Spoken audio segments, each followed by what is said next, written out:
بسم اللہ الرحمن الرحیم۔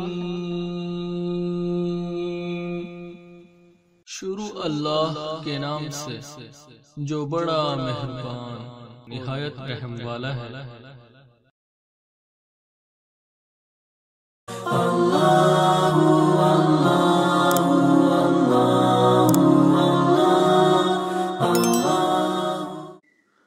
اعوذ باللہ من الشیطان الرجیم، بسم اللہ الرحمن الرحیم۔ الحمدللہ رب العالمین وصلی اللہ علی محمد وعلی آلہ طیبین الطاہرین المعصومین ولعنۃ اللہ علی اعدائہم اجمعین۔ اللہم صلی علی محمد وآل محمد وعجل فرجہم۔ محترم ناظرین و سامعین، السلام علیکم۔ آج کی نئی ویڈیو کے ساتھ حاضر خدمت ہے، میں ہوں علی روحانی اور آپ دیکھ رہے ہیں ہمارا آفیشیل یوٹیوب چینل۔ محترم ناظرین و سامعین، آج ہمارا عقیدہ توسل کے عنوان سے تیسرا اور آخری درس آپ کی خدمت میں پیش کیا جا رہا ہے۔ گزشتہ دو دروس میں ہم نے بات کی توسل اور وسیلہ ہے کیا اور اس کا مفہوم کیا ہے۔ خود حضرات اہل بیت علیہ الصلوۃ والسلام کا وسیلہ کیا تھا، یا علی مدد بطور وسیلہ کہنا سنت ہے، یا وسیلے میں آتا ہے یا نہیں آتا ہے، یا جملہ جو ہے جملہ مولا علی کی ہم بعنوان وسیلہ اور انہوں نے جو ہماری شفاعت کرنی ہے، محمد اور آل محمد علیہ السلام نے ان کی بعنوان شفاعت و وسیلہ مدد کے ہم منکر نہیں، لیکن جملہ یا علی مدد جو ہے، یعنی یا علی مدد، کیا یہ کسی بھی لغوی اعتبار سے، معنوی اعتبار سے، نحوی اعتبار سے، کسی اعتبار سے بھی توسل لگتا ہے؟ جو کچھ فیس بکی جو ہیں وہ دھڑا دھڑ جناب اس پہ زور دے رہے ہیں کہ جناب یہ بعنوان وسیلہ اور بطور وسیلہ یہ جملہ بولنے کی اجازت ہے، تو اس کے اوپر گفتگو کی، دعا اور درخواست میں فرق آپ کی خدمت میں پیش کیا کہ اللہ رب العزت سے غیب میں رزق مانگنا، اولاد مانگنا، کچھ بھی چیز مانگنا، اور بقول رسول کریم صلی اللہ علیہ وآلہ وسلم آقا دو جہاں خاتم الانبیاء، آپ کی ایک روایت اور حدیث کے مطابق جوتے کا تسمہ بھی مانگنا ہے تو اللہ سے مانگنا، یہ ہوتی ہے دعا، اور ایک ہوتی ہے درخواست کہ اللہ تعالیٰ کے حضور میرے ہمارے گناہوں کی معافی لے دیجئے، حاجات پوری کروا دیجئے۔ بدقسمتی سے یہاں پہ جو بنیادی مفہوم ہے اس کا ہی ادراک نہیں مومنین کو، اور نہ ہی شعور کبھی ممبر سے دیا گیا کہ دعا کرنا اللہ سے مخصوص ہے، دعا عبادت صرف اللہ رب العزت کی، اور درخواست جو آل محمد یا محمد اور آل محمد علیہ السلام کی خدمت میں پیش کی جاتی ہے ان کے روضہ مبارک پر جا کے یا یہاں پر بھی ان کو جو بعنوان وسیلہ وہ درود شریف کی طرح اللہ تعالیٰ ان تک کیسے پہنچاتا ہے وہ ہمیں نہیں پتہ، لیکن ہمیں اتنا قادر مطلق پہ اللہ پہ یقین ہے کہ درود کے ساتھ ساتھ ہماری درخواستیں بھی شفاعت کے عنوان سے ان تک پہنچا دیتا ہے۔ تو اس کا فرق واضح کیا۔ اس کے بعد جناب قبلہ زیدی برستی صاحب نے چند علمی اعتراضات اٹھائے جملہ یا علی مدد پہ، اور بعنوان وسیلہ اس کا جواز دینے والے، جملہ یا علی مدد کا جواز دینے والے علماء پہ کچھ سوالات تھے، وہ آپ کی خدمت میں پیش کیے۔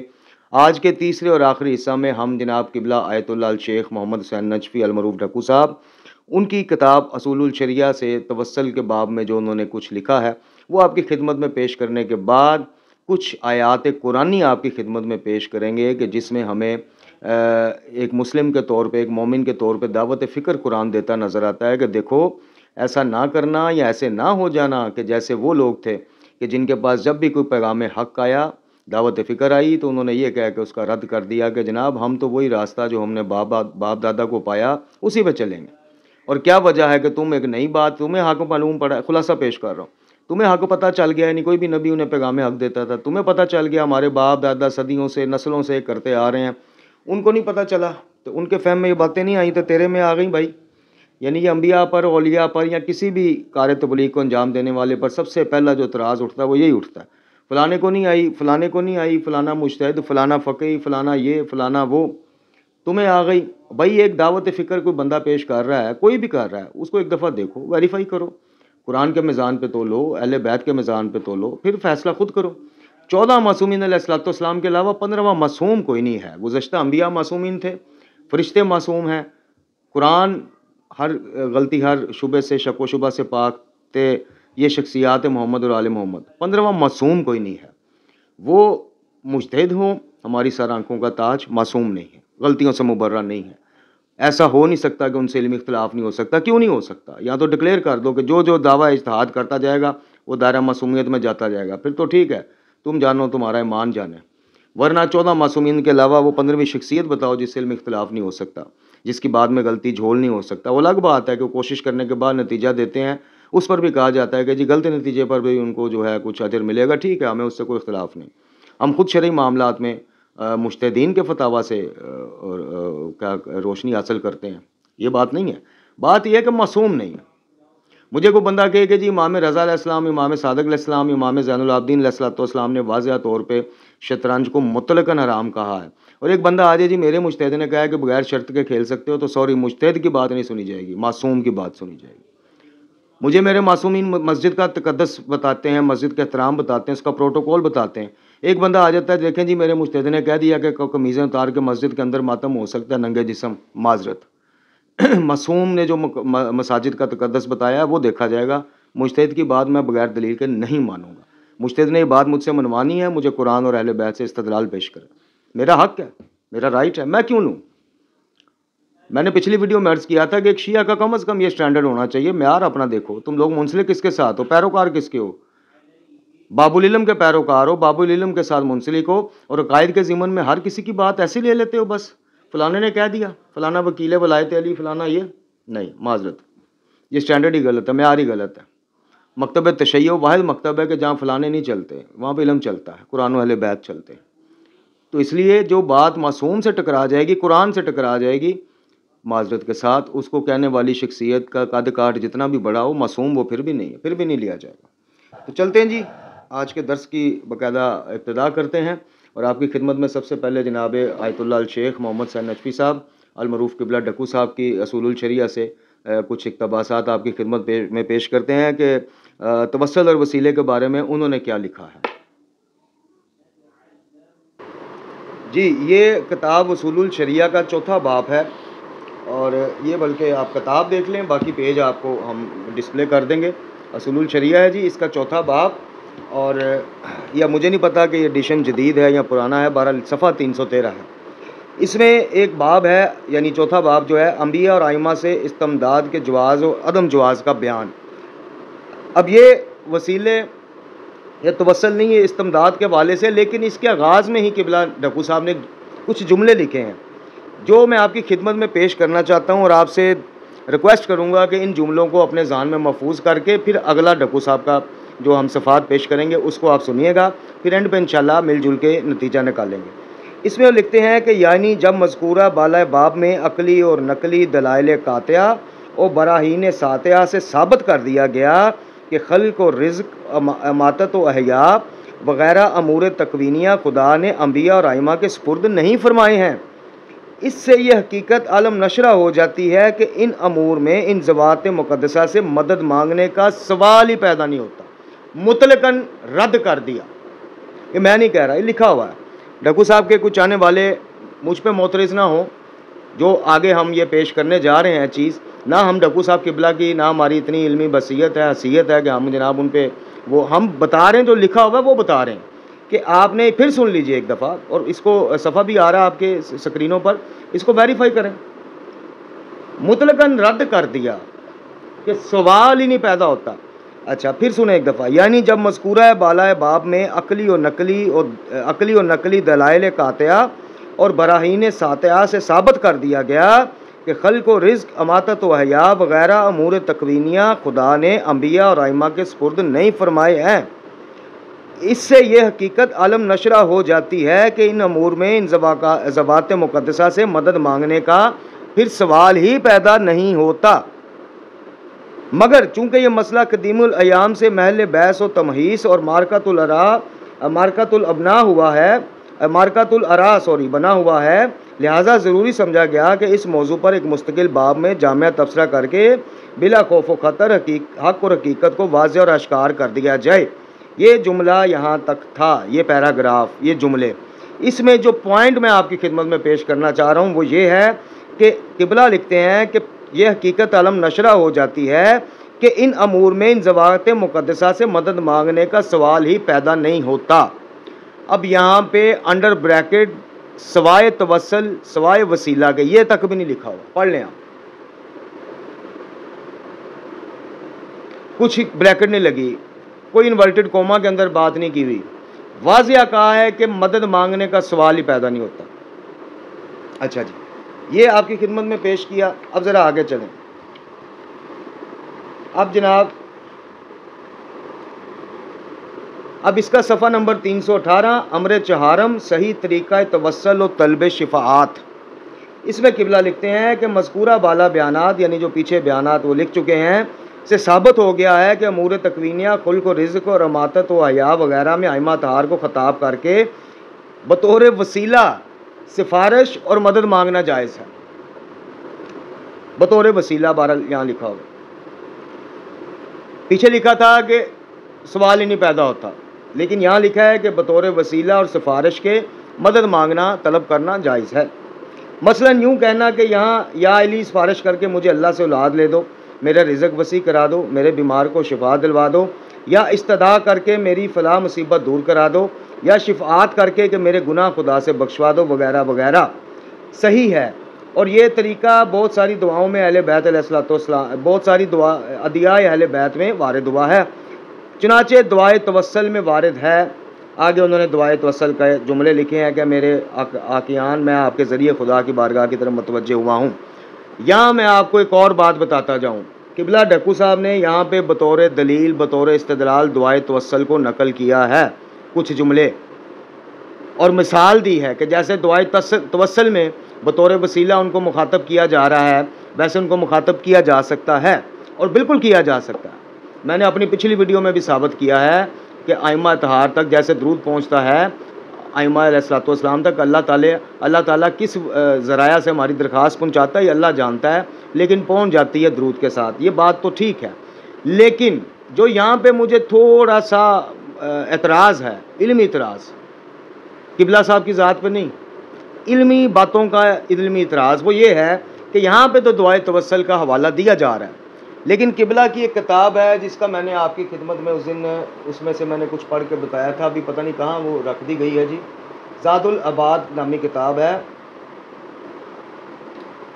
زاد العباد.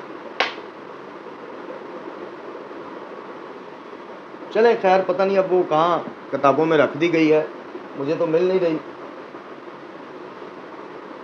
یہ پڑھی ہے جی سامنے، یہ کتاب ہے جی زاد العباد. اب اس کتاب میں اس کی اگر آپ فہرست دیکھیں، یہاں پہ اصول الشریعہ میں قبلہ نے دعائے توسل کا حوالہ دیا ہے جی، لیکن اگر آپ ان کے باب ششم میں چند مشہور اور مستند ادعیہ مبارکہ کا تذکرہ اس میں اگر آپ فہرست میں دیکھیں تو اس میں نمبر 1 پہ دعائے کمیل، دوسری پہ دعائے مشرول، تیسری پہ دعائے اشرات، چوتھی پہ دعائے سماعت، پانچویں اور چھٹی دعائے جوشن کبیر، ساتویں دعائے مکارم اخلاق، آٹھویں دعائے توبہ، نویں دعا برائے حلال مشکلات، 10ویں دشمنوں سے بچاؤ کی دعا، 11ویں دعائے حضرت حجت، دیگر دعائیں حضرت حجت کے حوالے سے، 12ویں دعائے خاتمہ بالخیر، دعائے سعید الشدہ، دعائے سریع العجابہ. ان دعاؤں میں دعائے توسل قبلہ نے نقل نہیں کی نہ لکھی ہے. وجہ جو ہمیں پتہ چلی ہے قبلہ کے سوال و جواب کے ایک سیشن سے اور کچھ ان کے قریبیوں سے، قبلہ کے نزدیک دعائے توسل کی سند ثابت نہیں ہے، سلسلہ اسناد ثابت نہیں ہے.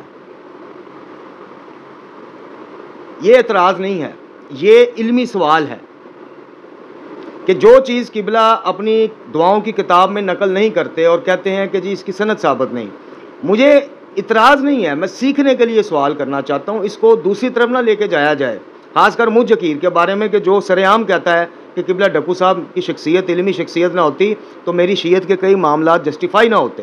تو اس لیے ہماری نیت پہ شک نہ کیا جائے یا اس کو خدا نخواستہ گستاخی نہ سمجھا جائے، علمی سوال سمجھا جائے کہ جو چیز آپ کے نزدیک اتنی معتبر نہیں کہ آپ اس کی دعاؤں کی کتاب میں نقل فرمائیں، اس کا حوالہ یہاں پہ دیا جا رہا ہے. بہرحال یہ ہو سکتا ہے اس نے مطلب زن یا ان کا علمی استدلال ہو سکتا ہے یا سمجھانے کا ایک طریقہ ہو سکتا ہے کہ یہ جس طرح سے دعائے توسل میں مخاطب کیا گیا ہے ائمہ طہار کو، گو کہ اس کی سند ثابت شدہ نہیں، لیکن اس طرح سے مخاطب کر لینے میں بھی کچھ شرک وہ کا عنصر نہیں آتا. ممکن ہے یہ بات اس لیے یہاں نقل کی ہوئی. اب یہ جو اعتراض میں نے ایک معترض بن کے آپ کی خدمت میں پیش کیا، یہ سوال مجھ سے 20 بار لوگ واٹس ایپ گروپ میں بھی تو ویسے بھی کر چکے ہیں کہ قبلہ کی یہ باتیں کیا متضاد ہیں. تو میں نے سوچا کہ میں خود اعتراض کرنے والا بن کے پہلے اعتراض پیش کروں، اس کے بعد جواز پیش کروں کہ ہو سکتا ہے قبلہ نے دعائے توسل کا اصول الشریعہ میں حوالہ اس لیے دیا ہو کہ بھئی یہ جو طریقہ ہے مخاطب کرنے کا، یہ طریقے سے بھی وسیلہ ثابت ہے۔ بہرحال آگے چلتے ہیں۔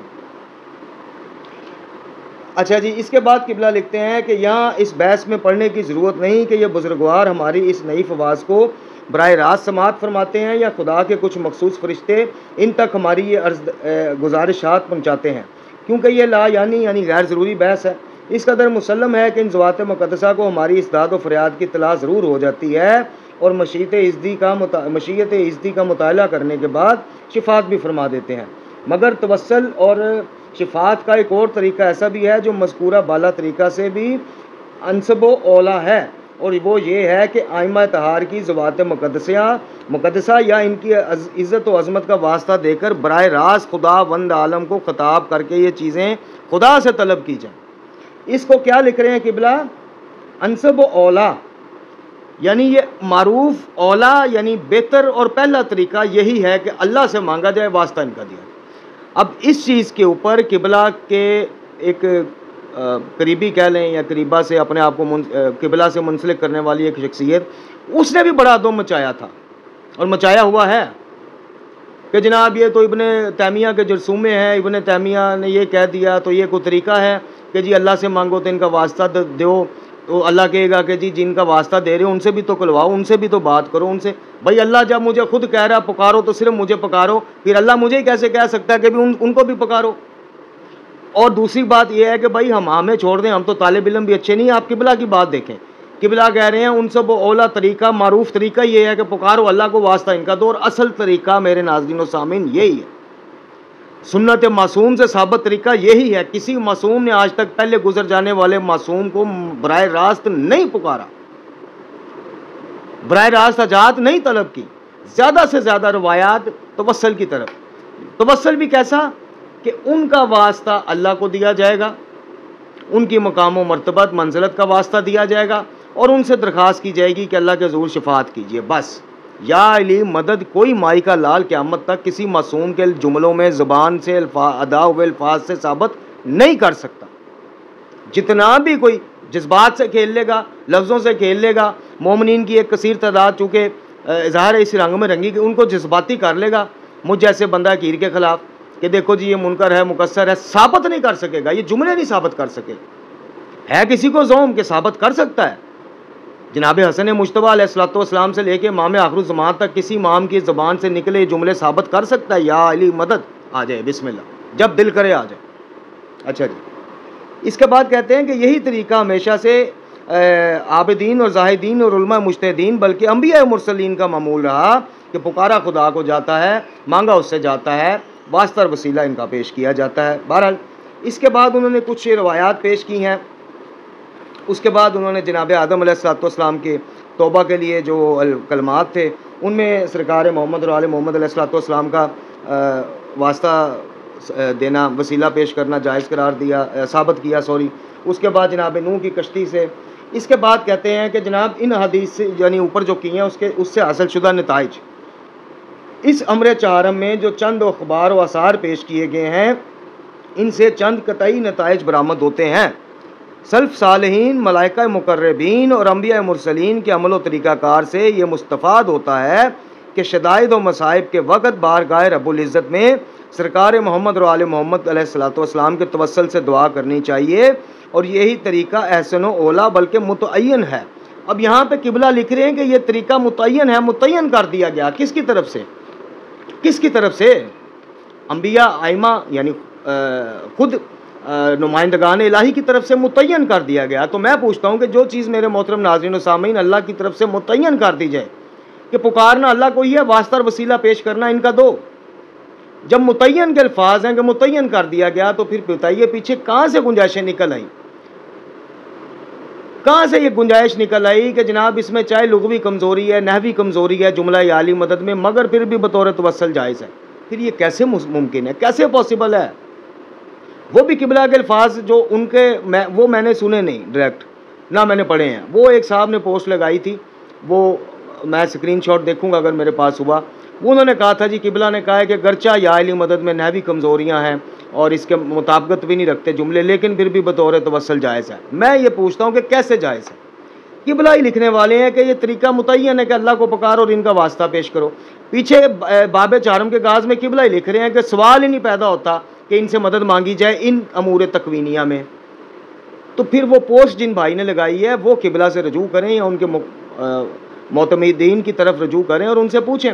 میں نے رجوع کر کے جواب لے لیا ہوا، میرے پاس ود پروف جواب پڑا ہے کہ قبلہ اس پر رجوع کا لکھنا چاہتے تھے اسی اصول الشریعہ کے نئے ایڈیشن میں، لیکن ان کی صحت نے اجازت نہ دی، بندے گواہ موجود ہیں۔ اچھا جی، اس کے بعد لکھتے ہیں کہ اس سلسلہ میں تمام کائنات سرکار محمد اور آل محمد علیہ السلام کی محتاج ہے اور وہ سوائے خدا کے اور کسی کے محتاج نہیں ہیں، اور یہ اس لیے تاکہ ان کے رحمت العالمین اور حجت اللہ علی الخلق و اجمعین ہونے کا مفہوم واضح ہو جائے۔ اب لکھتے ہیں قبلہ، اب یہ جو جملہ ہے قبلہ کا، یہ آپ کی سکرینوں پر بھی آ گیا ہوگا، میں اس کو ہائی لائٹ بھی کر دوں گا۔ یہ جملہ بھی مجھ جکیر کی سمجھ میں نہیں آیا۔ کیوں نہیں آیا؟ قبلہ کی خدا نخواستہ ایسا نہیں، نہج البلاغہ پڑھ بیٹھا ہوں مکتوب نمبر 31، جس میں مولا کائنات فرماتے ہیں کہ اس نے تمہیں مجبور نہیں کیا ہے کہ تم اس کی یہاں چند سفارشی لے کر جاؤ گے تو وہ تمہاری بات سنے گا۔ یہاں پہ لکھا ہوا ہے کہ یہ نمبر 3 پوائنٹ ہے کہ ان کے وسیلہ اور شفاعت کے بغیر کوئی دعا قبول ہی نہیں ہوتی۔ یہ اور بات ہے کہ خود دائی کو اس بات کا علم ہی نہ ہو، یعنی دائی سے مراد ہے کہ جو دعا کر رہا ہے اس کو اس بات کا علم نہ ہو کہ ان کے وسیلہ دیے بغیر میری دعا قبول نہیں ہونی۔ یہ اور بات ہے کہ اس کے فہم میں عقل میں یہ بات نہ ہو، لیکن جن کے فہم اور عقل میں جو ان شخصیات سے شناسا ہیں ان کے قبلہ کے نزدیک ان کے وسیلہ اور شفاعت کے بغیر کوئی دعا قبول نہیں ہوتی۔ اب شفاعت محمد اور آل محمد علیہ السلام یعنی ان کی دعا ہمارے حق میں، اس سے تو کوئی انکار نہیں کر سکتا کہ واقعتاً وہ دستے دعا اٹھائیں گے تو ایسا ممکن نہیں ہے کہ ہماری دعا رد ہو جائے۔ اللہ تعالیٰ ہم گناہ گاروں کی نہیں، ان کے پاکیزہ زندگیوں پاکیزہ کرداروں کی لاج رکھے گا انشاءاللہ۔ لیکن کیا یہ کمپلسری ہے کہ اگر کوئی شخص محمد اور آل محمد علیہ السلام کا شیعہ ہوتے ہوئے بھی اگر کسی وقت اپنے خالق سے ڈائریکٹ بات کر لے، دعا کر لے، استدعا کر لے، وسیلہ پیش نہ کر سکے کسی بھی وجہ سے، تو کیا اس کی دعا قبول نہیں ہوگی؟ یہ ایک کویسچن مارک، یہ سوالیہ نشان ہے۔ اگر میں نہج البلاغہ کا مکتوب نمبر 31 نہ پڑھ چکا ہوتا تو شاید میں اس بات کو آگے بڑھ جاتا، لیکن یہاں میری علمی سوئی اس لیے اڑ گئی کہ میں وہ پڑھ بیٹھا تھا۔ اب اس کو بھی کوئی صاحب اگر کلیئر کرنا چاہیں تو فابیا کہ قبلہ نے یہ جملہ کیوں لکھا کہ ان کے وسیلہ اور شفاعت کے بغیر کوئی دعا قبول ہی نہیں ہوتی۔ اچھا جی، اس کے بعد وہ جناب امیر علیہ السلام کی طرف منسوب کردہ بعض روایات کا مفہوم بھی واضح اور لایا ہو جاتا ہے۔ ایسا لکھتے ہیں کہ یعنی قبلہ لکھتے ہیں کہ جناب امیر علیہ السلام کی طرف منسوب کردہ بعض روایات کا مفہوم واضح ہو جاتا ہے کہ جیسے نصرت الانبیاء وہ نصرت محمد مصطفیٰ صلی اللہ علیہ وسلم، نصرت الانبیاء سرن وہ جہرن، کہ میں نے تمام انبیاء مرسلین کی مدد پوشیدہ طور پہ کی اور حضرت صلی اللہ علیہ وسلم کی کھلم کھلا کی۔ اچھا، یہ ضعیف ترین روایت ہے، لیکن یہ آگے خود ہی قبلہ لکھ دیں گے۔ لکھتے ہیں کہ قطع نظر اس سے کہ یہ روایت یا اس کے ساتھ ملتی جلتی دیگر روایات کتب معتبرہ میں موجود نہیں ہیں، اس سلسلے میں جناب شیخ صدوق اور جناب مقدس اردبیلی کا نام لینا غلط بیانی کی انتہا ہے۔ صاحب توالیع الانوار نے اس کتاب مجمع الروائق سے نقل کیا ہے اور اس کتاب کو شیخ صدوق کی تالیف سمجھا ہے، جو کہ سراسر ان کا اشتباہ ہے۔ اچھا، اب یہ قبلہ اس چیز کا اقرار بھی کر رہے ہیں کہ جناب یہ ضعیف روایت ہے، کسی کتب معتبرہ میں سے کسی میں یہ نہیں ملتی، لیکن اس سے استدلال بھی پیش کیا جا رہا ہے۔ بہرحال آگے چلتے ہیں۔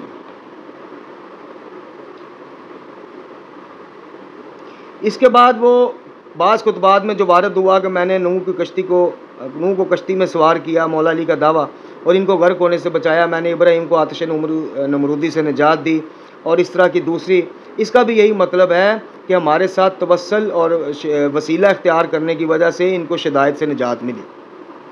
میرے محترم ناظرین و سامعین، یہ میرے ہاتھ بندھے ہوئے ہیں، میں قبلہ ڈکو صاحب کا جس حد تک معتقد ہوں کچھ مخلصین جانتے ہیں، لیکن یہ بات میرے علمی طور پہ میں ہضم نہیں کر سکتا کہ مولا کائنات نے یہ کہا ہو کہ میں نے نوح کو کشتی میں سوار کیا اور غرق ہونے سے بچایا، جناب ابراہیم کو آتش نمرودی، یہ نہیں ہو سکتا، یہ نہیں ہو سکتا۔ مولا علی مولا علی علیہ الصلوۃ والسلام کبھی بھی اللہ کے لیول پہ آ کے معاذ اللہ ثم معاذ اللہ جو کام اللہ کے ہیں وہ خود آن نہیں کر سکتے. قبلہ نے یہاں پہ استدلال ضرور دیا ہے توسل اور وسیلہ کو جائز یہاں وہ کرنے کے لیے کہ ان کا مطلب اس کا مطلب بھی یہی ہے, یعنی قبلہ نے لکھا ہے کہ ان کا مطلب بھی یہی ہے کہ بھی ہمارے وسیلے سے کلمات دعا میں ادا کرنا اور چیز ہے. اگر انبیاء نے وہ کلمات ادا کیے کہ جیسا پیچھے روایت نقل شدہ ہیں وہ معتبر بھی ہیں تو فبہا, ہمیں اس چیز سے کوئی نہیں. محمد اور آل محمد علیہ الصلوۃ والسلام کا واسطہ اور وسیلہ انہوں نے پیش کیا ہوگا, بالضرور پیش کیا ہوگا, لیکن یہاں تو بات ہو رہی ہے کھلم کھلا الہی کاموں کو آن کرنے کی کہ ابراہیم کے لیے آگ کو گلزار میں نے کیا, نوح کو کشتی میں نے سوار کیا. مولا کائنات نہج البلاغہ میں کچھ فرما رہے ہیں, مولا کائنات سے منسوب یہ روایت کسی اور ضمن اشارہ کر رہی ہیں. میں ان بندوں میں سے نہیں ہوں کہ میں صرف کہ میری فیوریٹ یا محترم شخصیت ایک بات کہے تو میں ان سے 20 سوال کر کے اس بات کو سمجھنے کی کوشش کرتا ہوں. وہ ان میں سے میں نہیں ہوں کہ جو آنکھیں بند کر لے کہ جی میرے محترم نے کہا ہے تو صحیح کہا ہوگا. نہیں, آگے 10 جگہ ہمیں بھی اس بات کی وضاحت دینی پڑ سکتی ہے. ہمارے پاس نالج ہونا چاہیے, علم ہونا چاہیے, ہمیں پتہ ہونا چاہیے. میری اب تک کی حقیر کی جتنی بھی تحقیق ہیں جو بھی ہے, مولا علی علیہ الصلوۃ والسلام نے ایسے دعوے معتبر کتب معتبرہ میں نہج البلاغہ میں کہیں آپ کو ایسے دعوے نہیں ملیں گے کہ میں نے ابراہیم کے لیے آگ کو گلزار کیا. بہرحال اس بات کو ہم انہی کی طرف پلٹاتے ہیں.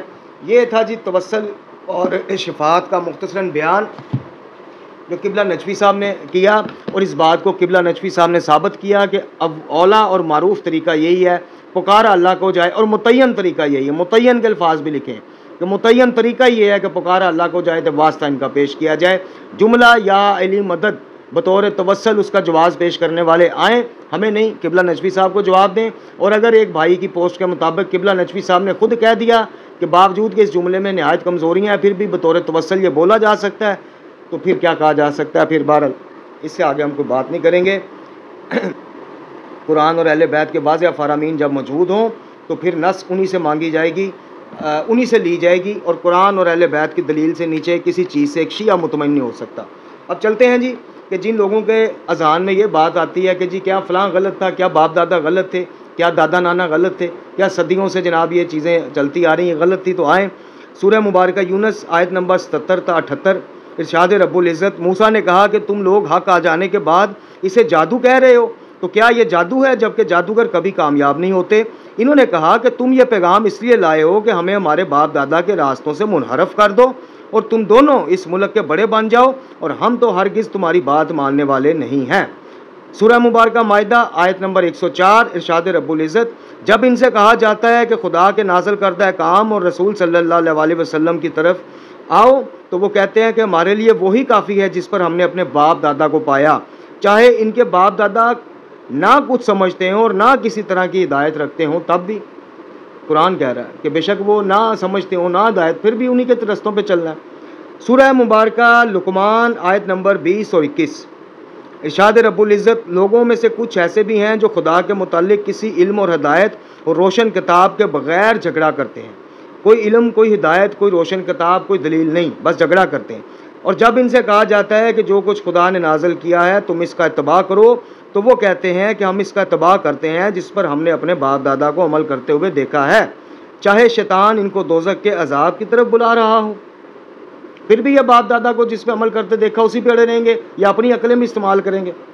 سورہ مبارکہ زخرف آیت نمبر 19 تا 22. ان لوگوں نے فرشتوں کو بھی جو خدا کے بندے ہیں خدا کی بیٹیاں قرار دے دیا ہے. کیا یہ ان کی پیدائش کے گواہ ہیں؟ ان قریب ان کی گواہی لکھ لی جائے گی اور ان سے باز پرس کی جائے گی. اور یہ کہتے ہیں کہ خدا چاہتا تو ہم ان کو نہ پوچھتے, انہیں اس کا کچھ علم نہیں, وہ صرف ان اٹکلیں دوڑا رہے ہیں. کیا ہم نے اس سے پہلے انہیں کوئی کتاب دی ہے جس سے یہ تمسک کیے ہوئے ہیں؟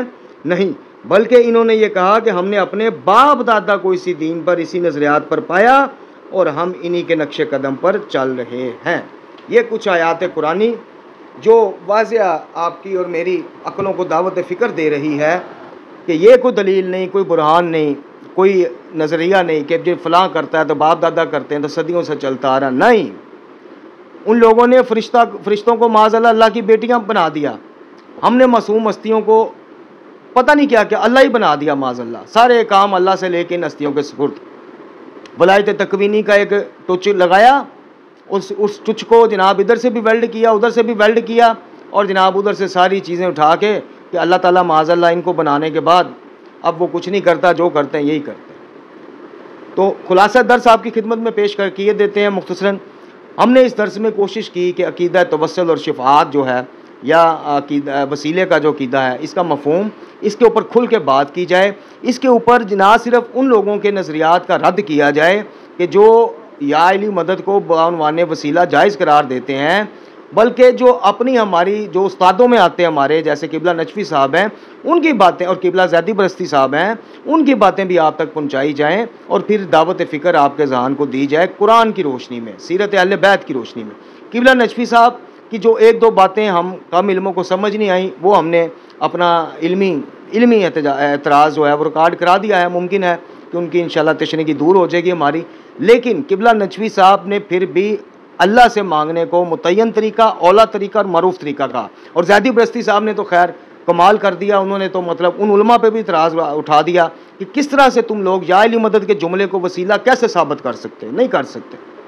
تو میرے محترم ناظرین و سامعین, قرآن آپ کے سامنے ہے, سیرت معصومین آپ کے سامنے ہے, قرآنی دعائیں آپ کے سامنے ہیں, صحیفہ سجادیہ میں جناب سید سجاد علیہ السلام کی دعائیں آپ کے سامنے, دعائے کمیل آپ کے سامنے, دعائے عرفہ آپ کے سامنے, دعائے مشلول, ہر دعا آپ کے سامنے. نتیجہ آپ خود نکالیے کہ دعوت فکر دینا ہمارا کام ہے, نتیجہ نکالنا نہیں. نتیجہ نکالیں گے آپ خود بیٹھیں, خود پڑھیں, خود سوچیں, خود فیصلہ کریں کہ کیا توسل اور وسیلے کی آپشن یا چھوٹ یا یہ جو نعمت ہے کہ محمد اور آل محمد علیہ السلام ہماری انشاءاللہ شفاعت کریں گے, کیا وہ اس لیے کہ جس نے ان کی شفاعت قبول کر کے ہماری جھولیاں بھرنی ہیں, یعنی اللہ رب العزت نے, ہم اللہ رب العزت کی اس کو مقام کو معاذ اللہ ریپلیس کر دیں محمد اور آل محمد علیہ السلام کے مقام کے ساتھ, ہم یا اللہ مدد کو مستقل اریز کر دیں نعوذ باللہ من ذالک یا علی مدد کے ساتھ؟ کیا یہ اس لیے ہستیاں آئی تھیں؟ کیا ان ہستیوں کا واسطہ اور وسیلہ اس لیے ہمیں ملا ہے, اس لیے ہمیں اجازت دی گئی تھی کہ چلو وسیلہ اور شفاعت کے لیے تم وہ توسل کر لیں, اس لیے کہ یا اللہ مدد کہنا جرم ہو جائے شیعوں میں؟ غور کیجئے, ہوش کیجئے. اللہ تعالیٰ سے دعا ہے کہ ہمیں قرآن والے بیت کی تعلیمات روحانیہ پڑھنے, سمجھنے اور ان پر عمل کرنے کی توفیق عطا فرمائے, خاتمہ بالایمان فرمائے. لا حول ولا قوۃ الا باللہ العلی العظیم, وصلی اللہ علی محمد و علی آلہ طیبین الطاہرین.